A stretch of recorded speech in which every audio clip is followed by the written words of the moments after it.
Chevrolet half-ton pickup. They claim the transfer case exploded on them or locked up. Not quite sure which one. They just said it locked up on me or on them. So we'll see what we got. But according to the customer, he should be able to move the pickup just fine if I remove the front drive shaft. I'm nobody to argue with them. I'm just going to go up and do it, and then when it doesn't work, we'll explain to what we're going to do. So we're going to go down through this. Then I possibly got a dash valve to reinstall today if Napa ever calls me back and tells me if they have the part in or not. But it is a beautiful, beautiful day. As you can see, look at that.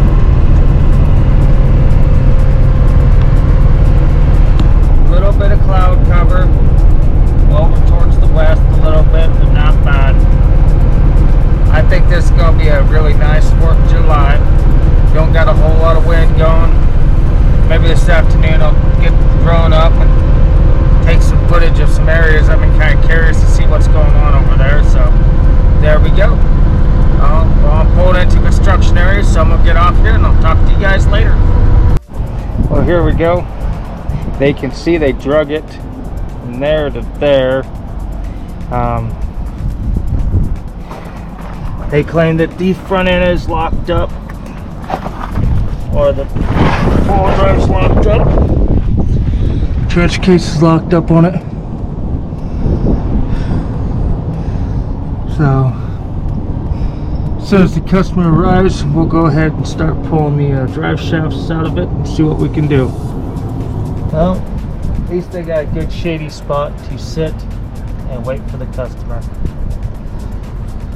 Sometimes that's the best part about the job, is just sitting and doing nothing and waiting on a customer.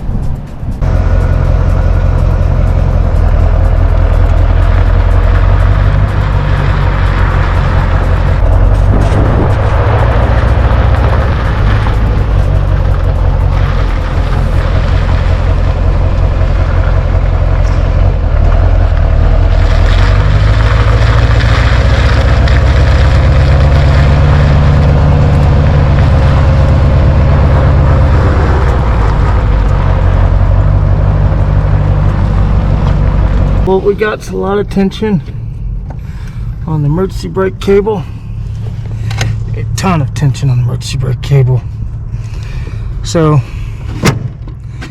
we're going to see why we have so much tension on it and back it off some, because that is way too tight.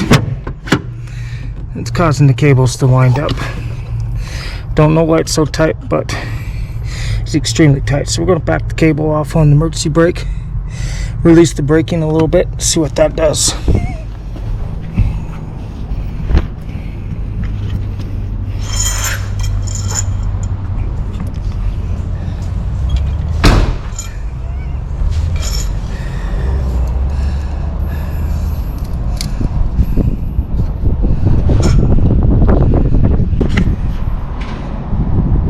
And once again, chances are that's not going to turn. Now without breaking something. So we're going to deactivate it the other way. See if we can get these cables to release up. Hopefully we can. I'm going to separate the cable.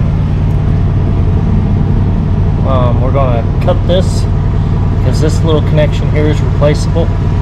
So we're going to cut this, see if we can free everything up, because nothing is adjustable right at this point. Everything's seized up.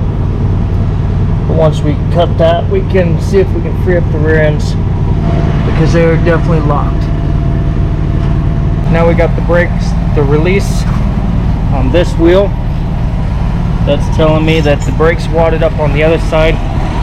The shoes probably came apart, twisted inside there, pulled the tension up against the cable.